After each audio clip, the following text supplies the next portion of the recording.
উফ, এইবার এমন একটা দাও মারবো না যে কৃষ্ণচন্দ্র কেঁদে কুল পাবে না। কিন্তু সেটা একমাত্র সফল হবে যদি কৃষ্ণনগরের মন্ত্রী আমাদের পাশে থাকে। আরে ও তো মোহর ছাড়া আর কিছুই চেনে না। ওকে খবর দিয়েছি এক্ষুনি এলো বলে। রাজামশাই, কৃষ্ণনগরের মন্ত্রী এসেছেন। ওকে ভেতরে পাঠিয়ে দাও। প্রণাম খাম্বাজরাজ। এ কি রানীমা, আপনি? আমি তোমাদের কৃষ্ণনগরের রানীমা নই, আমার নাম ললনা। আমি হরেক রকমের গলায় কথা বলতে পারি। এটা আমার আসল গলা। ওরে বাবা রে বাবা রে বাবা, আপনি তো প্রতিভার জলজ্যান্ত রূপ। একে আপনি কোথা থেকে পেলেন খাম্বাজরাজ? বেশ কিছুদিন আগে একটা যাত্রা দেখতে গিয়ে ললনার সাথে পরিচয় হয়। ওর ব্যাপারে সবকিছু জানার পরে আমার মাথায় একটা বুদ্ধি খেলে যায়। তাই আপনি আমাকে ডেকে পাঠিয়েছেন, তাই তো? একদম তাই। আমার একটা পরিকল্পনা আছে। ছলে বলে কৌশলে ওই কৃষ্ণনগরের আসল রানীকে কিছুদিনের জন্য বাইরে পাঠাতে হবে, আর সেই সুযোগে সেসব দায়িত্ব আমার ওপরে ছেড়ে দিন। আমি নিজের দায়িত্ব নিয়ে ললনাকে কৃষ্ণনগরের রানীর সমস্ত আদব কায়দা শিখিয়ে দিয়েছি। এখন শুধু আমি বাকি ব্যাপার নিয়ন্ত্রণ করব। এখন মহারাজ বাৎসরিক হিসেব নিয়ে ব্যস্ত, তাই রানীমা চলে যাবেন আর তার বদলে ঢুকবে ললনা দেবী। তাহলে আর দেরি কেন? আজ রাতেই বেরিয়ে পড়ো। আর যদি আমার পরিকল্পনা অনুযায়ী এগোতে পারো, তাহলে কিছুদিন পরে তুমি হয়ে উঠবে কৃষ্ণনগরের রাজা। আমার কত দিনের আশা। চলুন তাহলে। হ্যাঁ চলুন, রাজবাড়ির বাকি ব্যাপার যেতে যেতে বুঝিয়ে দেব। রানীমা কিভাবে কথা বলেন, কাকে কি বলে ডাকেন, রাজবাড়ির কোথায় কি আছে সব।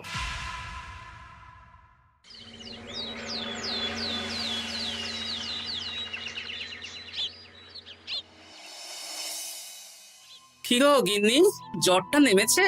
এই জ্বরটা কমেছে, কিন্তু শরীরটা খুব দুর্বল গো। তুমি পারলে ভাতটা রান্না করে রাজবাড়ি যাও, আমি বেলার দিকে এই কিছু একটা তরকারি করব। না না গিন্নি, তোমাকে এই শরীরে রান্না করতে হবে না। আমি তরকারির সবজি কুটে রাখছি। হ্যাঁ, ওই পুটির মাকে বলে রাখবো, ও এসে রান্না করে দেবে। তাহলে তো ভালোই হয়। জ্বরে একেবারে শরীরটা দুর্বল করে দিয়েছে গো। হ্যাঁ, তুমি বিশ্রাম নাও গিন্নি, আমি রান্নাঘরে যাই। কি গোপাল আজকে এখনো এলো না? ও কোনোদিন সময় এসেছে মহারাজ? ওকে তাড়িয়ে আপনি একটা কাককে রাজসভায় রাখলেও সে সময়ে আসবে। আসলে গোপালের গিন্নির খুব জ্বর, আমি দেখে এসেছি। তাই হয়তো ওর গিন্নির সেবা শুশ্রূষা করতে গিয়ে গোপালের দেরি হচ্ছে। তোমাকে আর গোপালের হয়ে কাসুন্দি গাইতে হবে না। এই তোমরা থামো তো। একটু দেরি হয়ে গেল মহারাজ। আসলে গিন্নির খুব জ্বর, তাই কিছুটা রান্না করে এলাম। আচ্ছা আচ্ছা আচ্ছা, তা এখন তোমার গিন্নির শরীর কেমন আছে? আগের থেকে ভালো আছে মহারাজ, জ্বরটা কমেছে, কিন্তু শরীর খুব দুর্বল। বেশ বেশ, একটু যত্নআত্তি করো। যাই হোক, আজকে সারা বছরের খরচের হিসেব আর আগামী অর্থনৈতিক বছরের প্রকল্প নিয়ে আলোচনা হবে। আলোচনা শুরু করা হোক। বিগত অর্থনৈতিক বছরে বিভিন্ন খাতে মোট খরচ হয়েছে 15,700 মোহর, আর বিভিন্ন কর বাবদ উপার্জন হয়েছে 22,000 মোহর। তাহলে তো মহারাজ ভালোই লাভ হয়েছে। এবার আমাদের দিকে একটু নয়ন মেলে তাকালেই হয়। সেসব তো দেখবই, কিন্তু তার আগে আমি মন্ত্রীর সাথে বিগত বছরের সব খরচ নিয়ে হিসেবে বসবো। হ্যাঁ, বেশিরভাগ দায়িত্ব তো মন্ত্রীমশাইয়ের কাঁধেই থাকে, তাই উনি কোনো হিসেবে জল দিয়েছেন কিনা সেটাও পরখ করে নেওয়া যাবে। এত কাজের চাপ যাচ্ছে কদিন, শান্তিতে ঘুমোতেও পাচ্ছি না। মন্ত্রী, তুমি আজ বিকেলে রাজবাড়িতে চলে এসো। বিগত অর্থনৈতিক বছরের হিসেবগুলো একবার দুজনে বসে মিলিয়ে নেব। আচ্ছা মহারাজ, যা করার তাড়াতাড়ি করে নিতে হবে। এখন দেরি করলেই এই বছরের প্রকল্পগুলো শুরু করতে দেরি হয়ে যাবে। মহারাজের জয় হোক। বলো প্রহরী, তুমি কি কিছু বলবে? মহারাজ, একজন কালো চাদর মুড়ি দেওয়ার লোক এলেন আর আমার হাতে এই চিঠিটা ধরিয়ে দিয়ে চলে গেলেন। এই গরমে চাদর মুড়ি? অদ্ভুত লোকটা, কি রে বাবা? সর্বনাশ! কি হলো? তোমাদের রানীমার জ্যাঠামশাই খুব অসুস্থ, তাই পরিবারের সবার সাথে দেখা করতে চান। ও মা গো, আজ সভা এখানেই শেষ। এইবার শুরু হবে আসল খেলা। কি বলছেন মহারাজ? হ্যাঁ রানী, আমাকে এক্ষুনি জ্যাঠামশাইয়ের কাছে যাওয়ার বন্দোবস্ত করে দিন মহারাজ। কিন্তু রানী, তোমার জ্যাঠামশাইয়ের বাড়ি কৃষ্ণনগর থেকে ঘোড়ার গাড়িতে গেলেও তো 1.5 দিন সময় লেগে যাবে। এদিকে আমার এত কাজের চাপ। আপনি বরং কয়েকদিন পরে আসুন, আমাকে এক্ষুনি যেতে হবে মহারাজ। বেশ বেশ, আমি তোমার যাওয়ার ব্যবস্থা করছি। সাবধানে যেও রানী, আমি 2-3 দিনের মধ্যেই আসছি।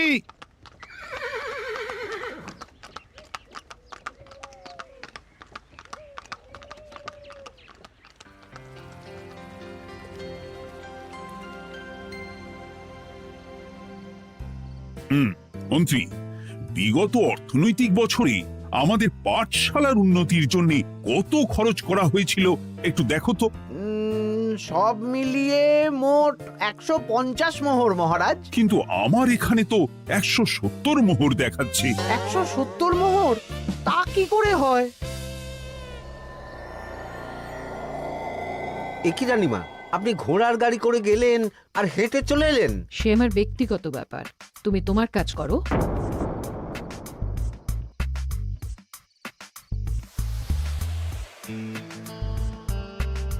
এ কি রানী, তুমি চলে এলে? আমার শরীরটা খুব একটা ভালো লাগছে না মহারাজ, পেটটা কামড়াচ্ছে, তাই সহিসকে বললাম ঘোড়ার গাড়ি নিয়ে জ্যাঠামশাইকে দেখে আসতে, আর আমি বাড়ি চলে এলাম। ও, সহিস এসে খবর দেবে, তারপর আমি আর আপনি দুজনে একসাথে যাব।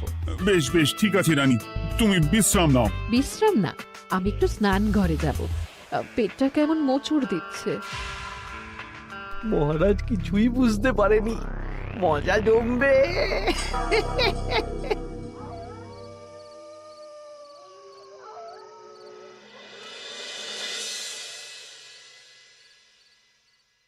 এ কি রানী, তুমি তোমার সব গয়না গাটি বের করছো কেন? আমার আর এই পুরনো নকশার গয়না পছন্দ নয় মহারাজ, ভাবছি কালকে সকালবেলা এই গয়নাগুলো শ্যাকরাকে দিয়ে শহুরে নকশায় নতুন গয়না বানাবো। কিন্তু এগুলো তো তোমার সবই পছন্দের গয়না। কিন্তু মহারাজ আমি ভেবে দেখলাম এই গয়নাগুলো সবই বড্ড ভারী গয়না, আমি শহুরে আধুনিক নকশার হালকা গয়না পরবো।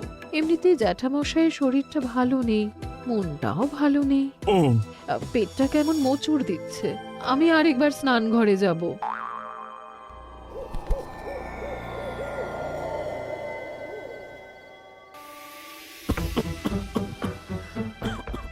ওই তো মন্ত্রী মশাই এসেছে।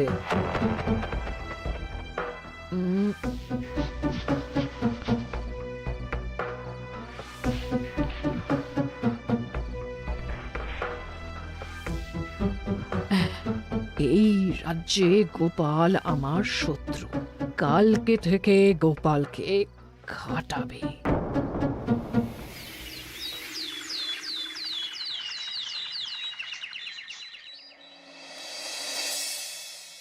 হায় হায় হায়, কি হলো রানী, কি হলো?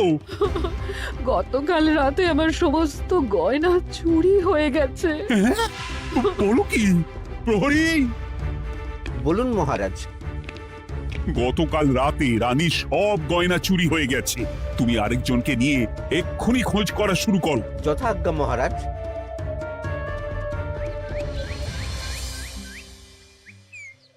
আমার সব গয়না চুরি হয়ে গেল, এবার আমি কি করব? রানী তুমি কেঁদো না, সেই সকাল থেকে কেঁদেই চলেছো। আমি তো প্রহরীকে খোঁজ করতে পাঠিয়েছি। এই সব প্রহরী কর্মচারী কাউকে বিশ্বাস হয় না আমার, আজ থেকে সবাইকে ছুটি দিয়ে দেব। কি বলছো তুমি? সবাইকে ছুটি দিয়ে দিলে রাজবাড়ির কাজ কে করবে? কেন? আমাদের সবচেয়ে বিশ্বাসযোগ্য সভাসদ গোপাল আজ থেকে রাজবাড়ির সব কাজ গোপাল করবে। কি বলছো? আপনি কি বলতে চাইছেন? গোপাল বিশ্বাসযোগ্য না?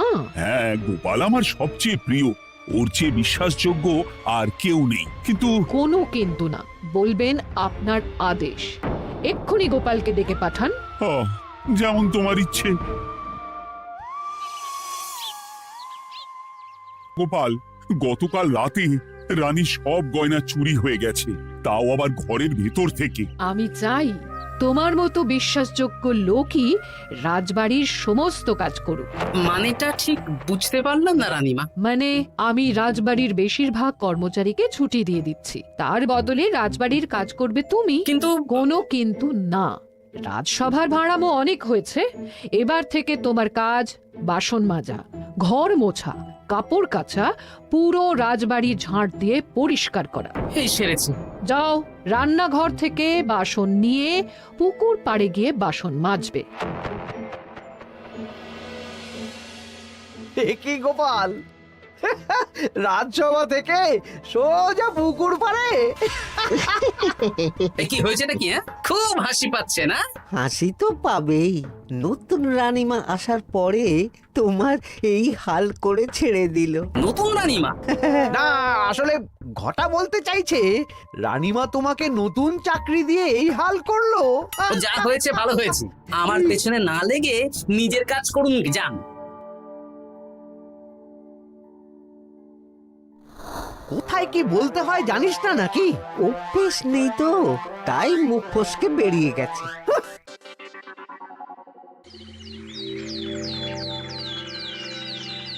রাজ্যে চোরের উপদ্রব বেড়ে গেছে, তাই আমরা কিভাবে চোরের উপদ্রব কমানো যায় সেই নিয়ে আজকে একটা আলোচনা করব। কিন্তু মহারাজ, রাজসভায় এখনো তো সবাই আসেনি। এই তো এসে গেছি। ওই রাজবাড়ির জামা কাপড় কাচ্ছিলাম। এ কি, গোপাল এখন রাজবাড়ির জামা কাপড় কাচে? হ্যাঁ, সেসব করতে গিয়ে আমার নিজের জামা কাপড়ই ভিজে গেল, তাই বদলে এলাম। মহারাজ, রানীমা ঘোড়ার গাড়ি করে এসেছেন। মানেটা কি?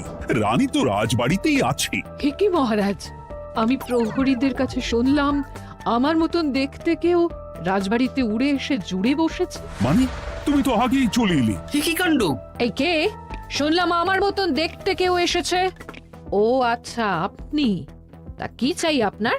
বোঝো কাণ্ড, একরকম দেখতে একরকম গলা। এ বলে আমি আসল, ও বলে আমি। হয় হয় হয়, আসল নকল বোঝাই দায়। একটা নয়, দুটো রানী। আমার জ্যাঠামশাই একদম সুস্থ। এই মহিলা নিশ্চয়ই ভুয়ো চিঠি দিয়ে নিজের রাজবাড়িতে ঢোকার সুযোগ খুঁজছিল। একদম বাজে কথা বলবেন না। আপনি কে সত্যি করে বলুন। সমস্যা সমস্যা, ঘোর সমস্যা। আমার কোনো পাণ্ডিত্য দিয়ে বুঝতে পারছি না কে আসল আর কে নকল। আমি আসল, বিশ্বাস করুন। আমি তো এই মাত্র এলাম। না, আপনি নকল, আমি আসল। কিভাবে বুঝবো? আমি বলবো মহারাজ, এই যে এই রানী আসল। হ্যাঁ, কিন্তু মন্ত্রীমশাই, আপনি কি করে বুঝলেন? না মানে এই রানীমা তোমার উপরে এত ভরসা করে রাজবাড়ির কাজ করাচ্ছেন, কাউকে বিশ্বাস করেননি, একমাত্র তোমাকে বিশ্বাস করেছেন। এত ভালোবাসা, এত বিশ্বাস কার থাকতে পারে বলো?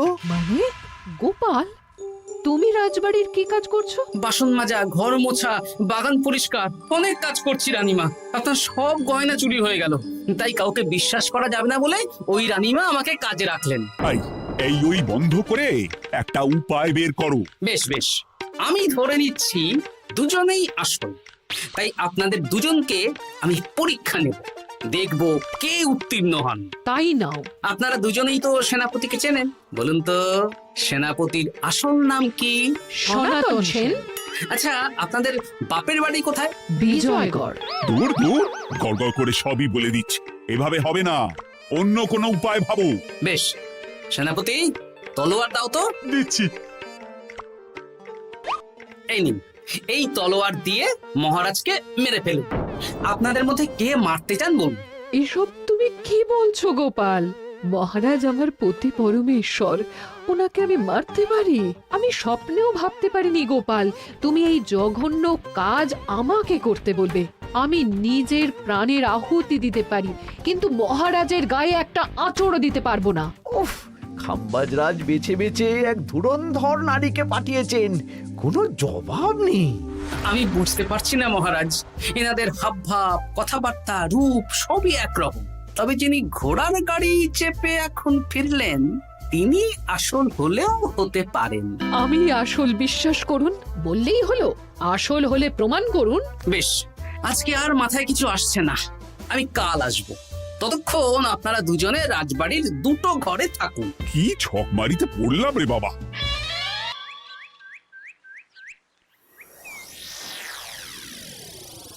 ললনা একদম তৈরি হয়ে এসেছে। দারুণ মজা হচ্ছে বলুন। এবার শুধু একবার আসল রানীকে সরিয়ে ললনা যদি রানী হয়ে যায়, তাহলে রানীর গয়নার মতন সব আমার হাতে চলে আসবে। তারপর কি হবে? তারপর ধীরে ধীরে মহারাজকেও কায়দা করে সরিয়ে দেব, আর খাম্বাজ রাজ আর আমি এই দুজনে মিলে এই রাজ্য চালাবো। কি বুদ্ধি আপনার মাথায়।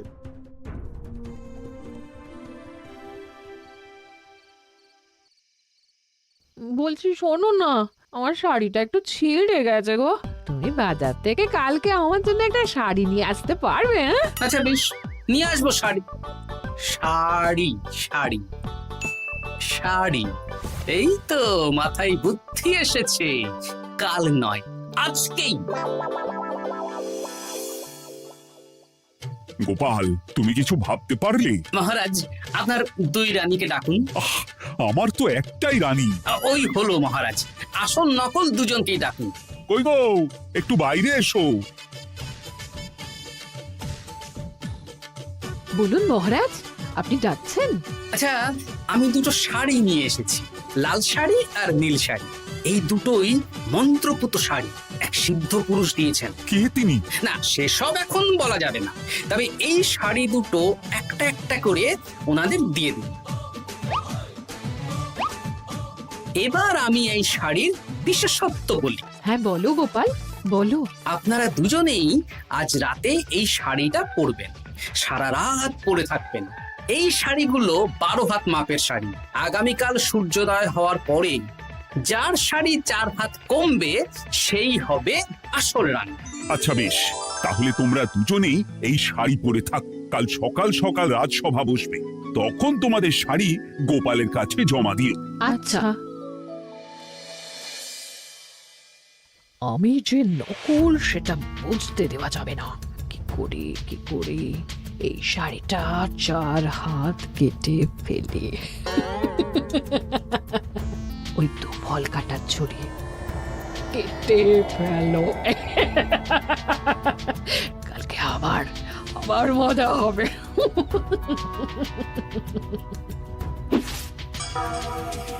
হে ঠাকুর, রক্ষা করো ঠাকুর, আমার শাড়িটা যেন 4 হাত কমে যায়।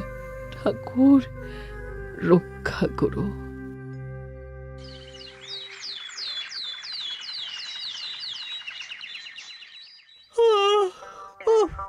এত সকাল সকাল রাজসভা, দূর, ভালো করে ঘুমটাও হলো না। আমি তো ঘুমোইনি, চিন্তায় ঘুমই আসেনি। কই গো, তোমরা এসো। এই নিন আমার শাড়ি, এবার মেপে দেখুন, এটা 4 হাত কমে গেছে। এই দেখুন মহারাজ, বিশ্বাস করুন আমি আসল, কিন্তু এই শাড়িটা সারা রাত পরে থাকা সত্ত্বেও 4 হাত তো দূর, 4 আঙুলও কমেনি। লাল শাড়িটাই ছোট মনে হচ্ছে। তাহলে তুমি আসল? উফ, বাবা, বাঁচা গেল। আয়, কে আছো? এই নকল রানীকে কারাগারে বন্দি করো। দাঁড়ান মহারাজ, বন্দি করতে হলে যার শাড়ি 4 হাত কমে গেছে তাকে বন্দি করুন। কেন? আমার শাড়ি তো 4 হাত কমে গেছে। শর্ত অনুযায়ী যে আসল তার শাড়ি তো 4 হাত কমবে না, আপনি ধরা পড়ে গেছেন নতুন রানীমা। এগুলো কোনো মন্ত্রপুত শাড়ি নয়, এগুলো আমার পরিকল্পনার প্যাচ। আপনি নিশ্চয়ই নিজেকে আসল প্রমাণ করার জন্য শাড়িটা কেটেছেন। না মানে, না না না, তাহলে কমলো কি করে? না মানে হয়ে গেল। সত্যি গোপাল, তোমার বুদ্ধির জবাব নেই। গোপাল, তুমি আমাকে বাঁচালে। এই যে নতুন রানীমা, চুপ করে কেন? ওকে আমি কারাগারে গিয়ে বেত মারছি, তাহলেই সব বলবে। বল, কে তুই বল? আসলে মানে আমার নাম ললনা। আমি যাত্রাপালা করি, অনেক রকম গলায় কথা বলতে পারি। কদিন আগে খাম্বাজ রাজ আর এই মন্ত্রী মশাই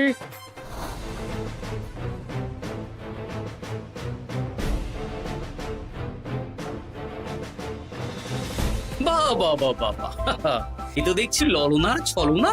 তা তার মানে রানীমার গয়না? ওগুলো তো সব মন্ত্রীকে দিয়েছি, জানলা দিয়ে কাপড়ে পেঁচিয়ে নামিয়ে দিয়েছি। মন্ত্রী, তোমাকে আমি শুলে চড়াবো। ভুল হয়ে গেছে মহারাজ, আমাকে ক্ষমা করুন। প্রাণে মারবেন না, সব গয়না ফেরত দিয়ে দেবো মহারাজ। তুমি শত্রু রাজ্যের প্ররোচনায় এত বড় ক্ষতি করতে চেয়েছিলে? ক্ষমা করুন মহারাজ, ক্ষমা করুন। সেনাপতি, মন্ত্রীকে 1000 বার বেত্রাঘাত করো। আর এই ললনার কি হবে? আমি অনেক দিন ধরে বাড়িতে একটা কাজ করার লোক খুঁজছি, ওনাকেই পাঠিয়ে দিন। আমার গিন্নি শুয়ে বসে থাকবে আর উনি খাটবেন। নয়, হ্যাঁ, ললনার ছলনা ফেস্তে গেল।